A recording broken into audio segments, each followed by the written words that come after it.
Attack کیا تھا India پہ اور انڈیا کو اپنے زیر تسلط کر لیا تھا اور وہاں پہ اس نے اپنی سلطنت قائم کی تھی. The Mughal emperor mentions Rawalpindi in his memoirs. The Jahangir نامہ، جو مغل بادشاہ تھا جہانگیر، اس نے اپنی جو یادداشتیں لکھی تھی، یعنی کچھ اس کی جو آپ بیتیاں تھیں، کچھ پرانی یادیں تھیں، اس نے جہانگیر نامے میں لکھی تھی، یعنی اس کی بک تھی، اس کا نام تھا جہانگیر نامہ. اس میں اس نے راول پنڈی جو شہر ہے اس کا تذکرہ کیا تھا، اس کا ذکر کیا تھا. Much later, British forces fought many battles in this region to take the Khyber Pass and establish control over Afghanistan.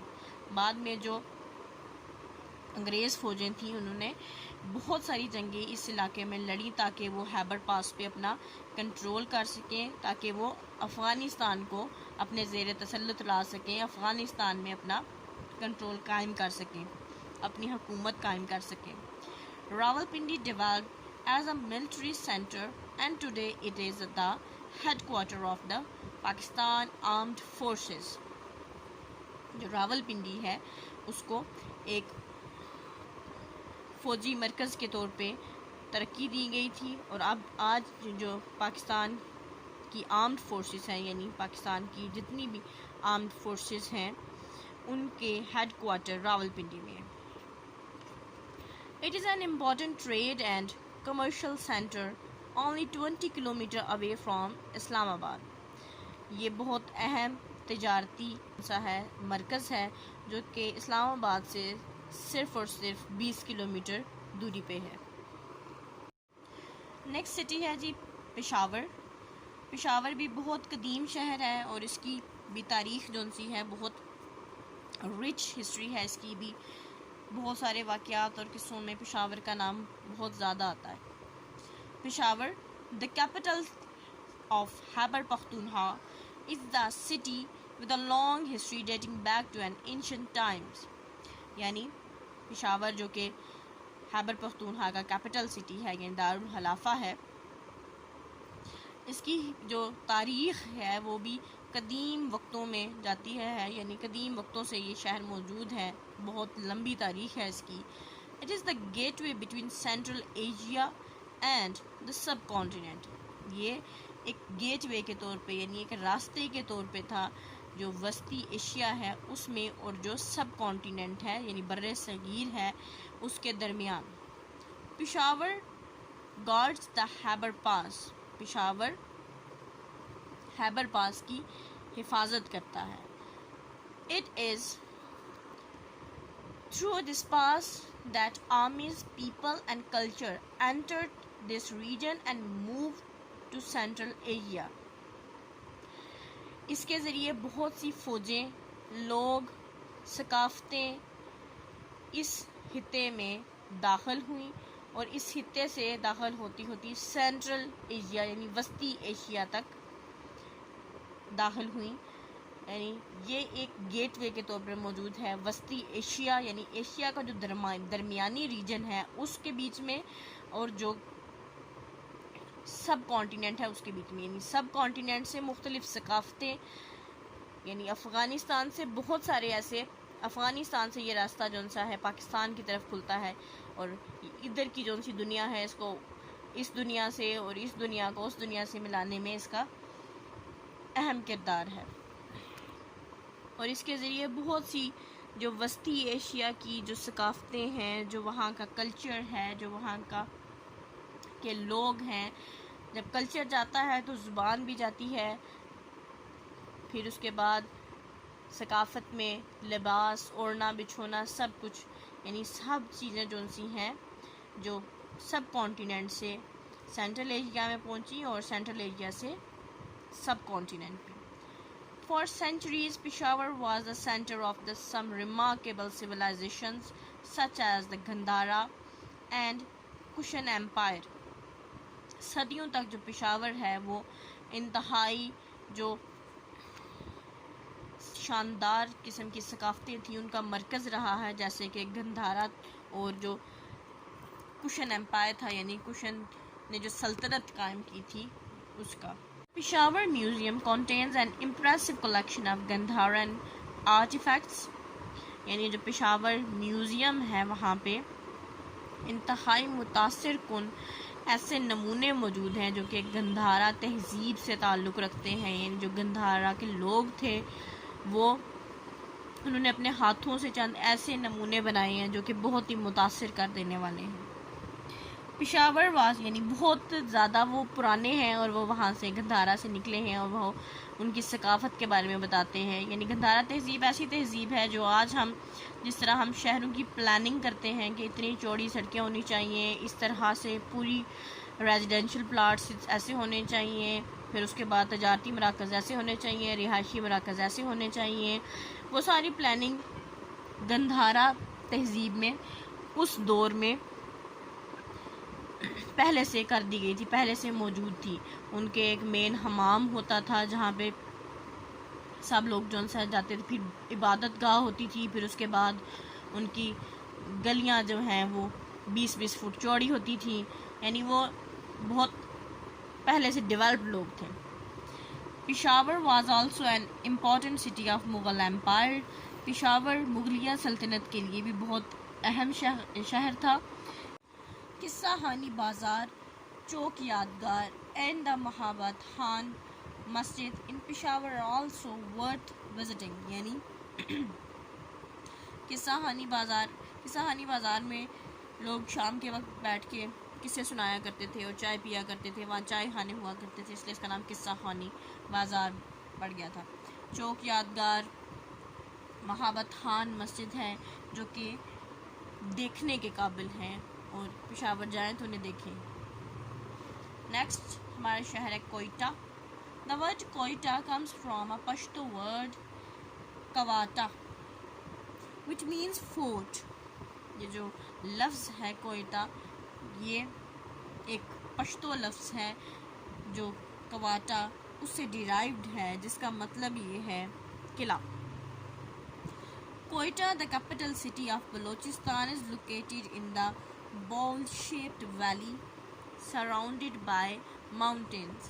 Quetta جو کہ بلوچستان کا دارالخلافہ ہے, ایک گول یعنی باؤل کی شکل کی جو وادی ہے جو پہاڑیوں سے گھری ہوئی ہے, یعنی اس کے ارد گرد پہاڑ ہیں, اس میں واقع ہے.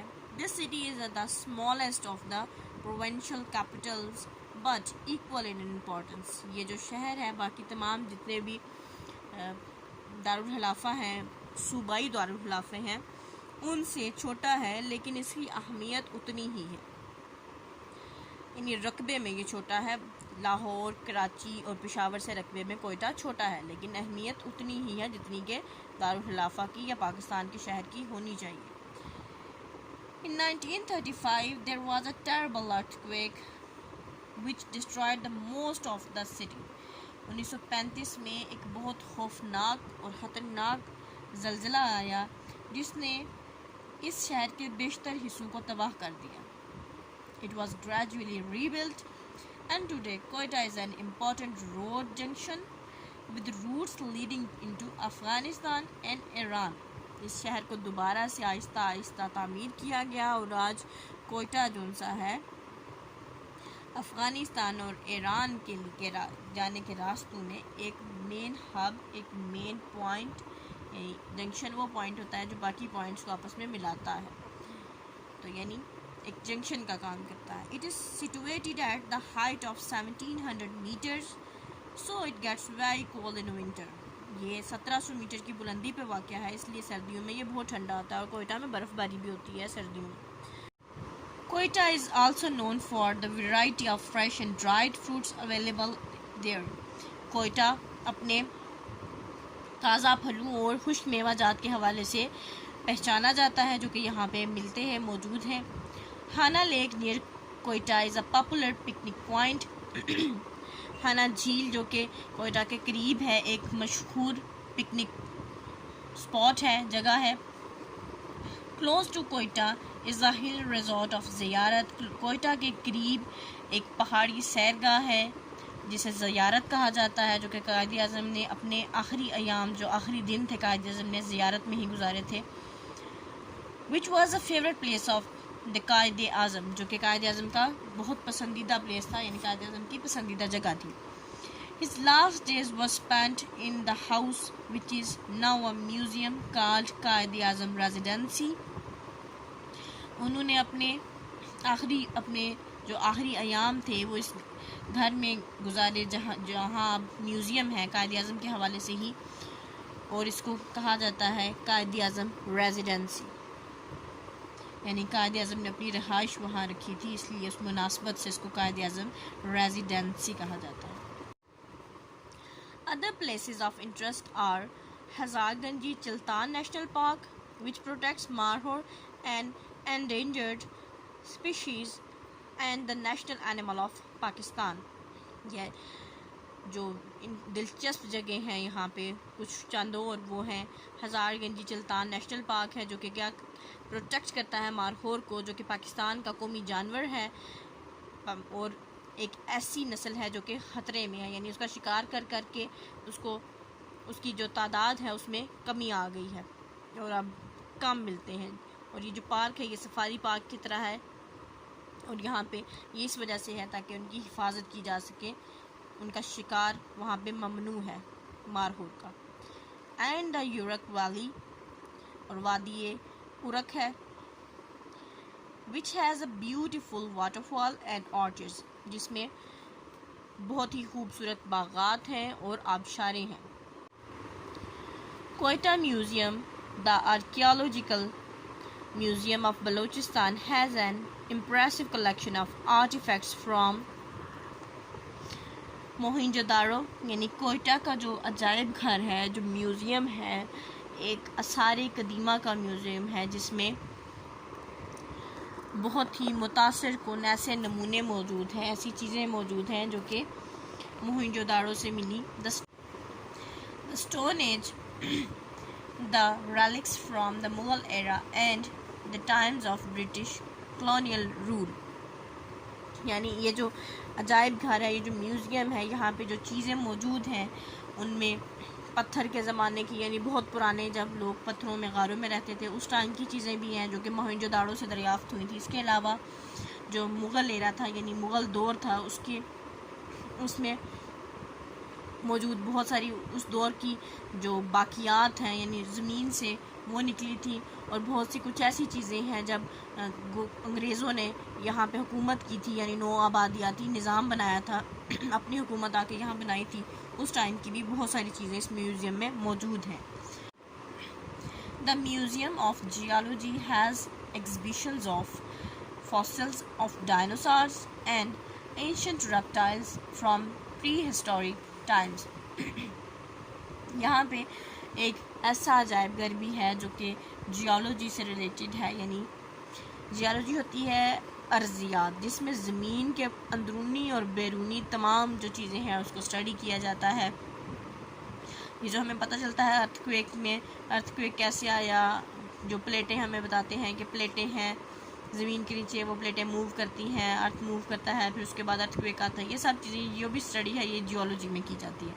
اب جو جیولوجی سے ریلیٹڈ میوزیم ہے وہاں پہ جو ڈائناسارز ہیں ان کی جو باقیات ہیں, یعنی زمین کے اندر سے جو فاسلز نکلے ہیں, یعنی ان کی ہڈیاں یا اس قسم کی چیزیں وہ رکھی گئی ہیں, وہ وہاں پہ ایگزبٹ کی گئی ہیں. پھر اس کے بعد بہت قدیم زمانے کے جب تاریخ لکھنے کا آغاز ہی نہیں ہوتا, یعنی ہمیں اس کا کوئی باقاعدہ ہمیں اس کی ڈیٹ کا نہیں پتہ, ہمیں اس کی ٹائم کا نہیں پتہ. اس زمانے کے ایسے ریپٹائلز یعنی رینگنے والے جانور موجود ہیں وہاں پہ اس جیولوجیکل میوزیم میں. ایسے ریپٹائلز کے باقیات فاسلز موجود ہیں, خود تو ہے وہ نہیں موجود, ان کے فاسلز موجود ہیں جو ہمیں پتہ چلتا ہے, جن کی جو بونز ہیں, جو ہڈیاں ہیں, ان کو دیکھ کے یہ اندازہ لگایا جا سکتا ہے کہ یہ بہت ہی زیادہ پرانے ہیں, یعنی اس وقت کا, اس تاریخ کا اندازہ کرنا ممکن ہے, یعنی انسانی تاریخ سے بہت پہلے کی بات ہے. اس کو یہاں پہ سٹاپ کریں گے. Wish you best of luck and Allah حافظ.